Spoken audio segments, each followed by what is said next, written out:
Please سوال جواب میں بہت دیر ہو جائے گی، بس آپ مجھے جانے دیں، مجھے اس علاقے سے جلد از جلد نکل جانا چاہیے۔ خاتون نے چند نوٹ اس کی طرف بڑھا دیے۔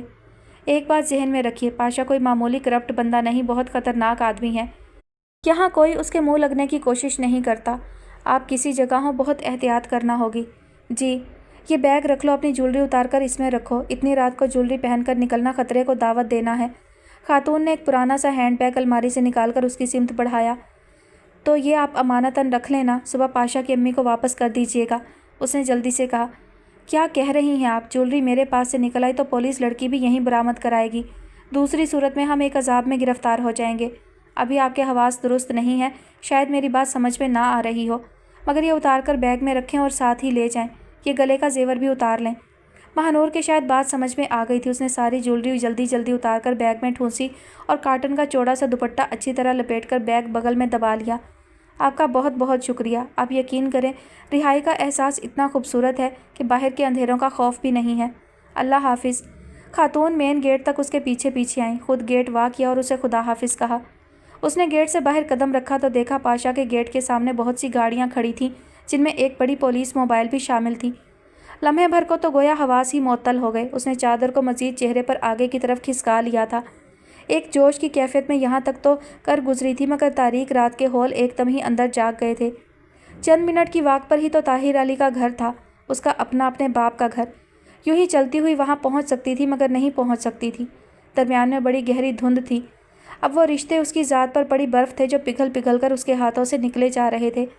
پولیس کو وہ مطلوب تھی، وہ اس کی بازیابی کے لیے ہر اس جگہ ریڈ کرتی جہاں اس کے موجود ہونے کا معمولی سا شائبہ بھی ہوتا۔ وہ توہن کرہن یا دل و جان کی آمادگی سے کسی طرح بھی اس گھر میں نہیں جا سکتی تھی۔ رہائی ناممکن نظر آ رہی تھی تو سمجھوتے کی سیاہ چادر لپیٹ لی تھی۔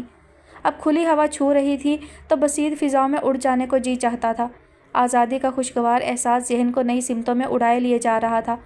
وہ بہت احتیاط سے چلتی ہوئی گلی کے موڑ تک آئی تھی، جہاں ہر سو خاموشی محیط تھی، گاہے گاہے کسی کتے کے بھونکنے کی آواز آ جاتی تھی۔ اس نے بہت حسرت سے گھر کی سمت جانے والے راستے کو دیکھا تھا اور آنکھیں ڈبڈبا گئی تھیں۔ کبھی یہ راستہ یوں پاؤں کو لگتا تھا کہ وہ آنکھیں بند کر کے بھی گھر پہنچ سکتی تھی، اور اس راستے میں آج جگہ جگہ کھائیاں پڑ گئی تھیں۔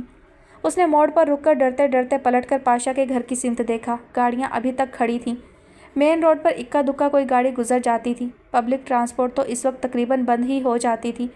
تبھی خوف کی ایک لہر ریڑھ کی ہڈی میں سرایت کر گئی۔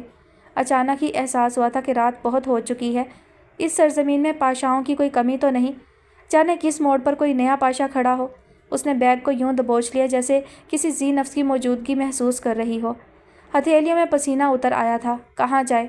عین اسی لمحے اسے اپنی سابقہ کولیگ صبا یاد آئی، وہ بھی تو اسی علاقے میں رہتی ہے، کیا اسے وہاں چلے جانا چاہیے؟ مگر اس کے گھر والے کیا سوچیں گے؟ کیا وہ ایک اغوا شدہ لڑکی کو پناہ دے دیں گے؟ کہیں مزید تماشا نہ ہو، کہیں اس کے والدین زبردستی اسے طاہر علی اور عارفہ کے پاس نہ پہنچا دیں۔ ذہن جس راستے کی نشاندہی کرتا، اندیشوں کے ناک پھنکارنے لگتے۔ ذہن بری طرح الجھ گیا۔ یہ تو طے تھا کہ جانے پہچانے راستوں پر جانا اس حاصل شدہ رہائی کو کھو دینے کے مترادف تھا۔ اب شاید دو جگہ مطلوب رہے گی۔ وہ عجب مخمصے میں اپنی جگہ کھڑی تھی۔ عین اسی لمحے ایک موٹر بائک اس کے نزدیک سے گزری۔ دل اچھل کر حلق میں آ پڑا، ٹانگوں میں لرزہ طاری ہو گیا۔ اسے وقت کی سنگینی کا شدت سے احساس ہوا، اور یہ کہ اس وقت وہ کس سچویشن سے دوچار ہے۔ موٹر بائک تو اپنی منزل کی طرف رواں دواں تھی، مگر اس کے ذہن نے سرعت سے سوچنا شروع کر دیا تھا۔ خوف کی انتہائی صورت انسان کے ذہن کے ایک ایک خلیے کو چارج کر دیتی ہے، اور ہنگامی صورتحال کا احساس ہوتے ہی دماغ کسی حل کی طرف دوڑ پڑتا ہے۔ اس اندھیرے سے بڑی ہنگامی صورتحال اور کیا ہو سکتی تھی؟ اس نے بس بغیر سوچے سمجھے مین روڈ کی طرف چلنا شروع کر دیا۔ دل ہی دل میں قرآنی آیات بھی ورد کرتی جا رہی تھی۔ چلتے چلتے وہ بس اسٹاپ کے شیڈ تک پہنچ گئی اور یوں بس کا انتظار کرنے لگی جیسے 100% یقین ہو کہ بس آنے والی ہے۔ گاہے گاہے ادھر ادھر بھی دیکھ لیتی تھی، کہیں کوئی موبائل اس کی تلاش میں نہ آ رہی ہو۔ کئی پرائیویٹ گاڑیاں اس کے سامنے سے گزر گئیں، ہر گزرنے والی گاڑی دل دھڑکا دیتی تھی۔ عین اسی لمحے ایک سیاہ کار اس کے نزدیک آ کر رک گئی اور ہارن دے کر اسے متوجہ کیا۔ اس نے ڈرتے ڈرتے نظریں اٹھائیں۔ ایک نوجوان اس کی سمت جھانک رہا تھا۔ ہمارے لائق کوئی خدمت میڈم؟ اور مہنور کی ہتھیلیوں اور پیشانی پر پسینہ پھوٹ نکلا۔ نوجوان نے دوبارہ ہارن دیا۔ اس نے دل اور جان کی گہرائیوں سے اللہ کو پکارا۔ زمانہ بہت خراب ہے میڈم، ہم آپ کی ہر خدمت کو تیار ہیں، حکم کیجیے۔ وہ اپنی نگاہوں کی آوارہ لپک کے ساتھ مخاطب تھا اور اس کے حلق میں کانٹے پڑ گئے تھے۔ سارے بدن کا رواں رواں خوف سے کھڑا ہو گیا۔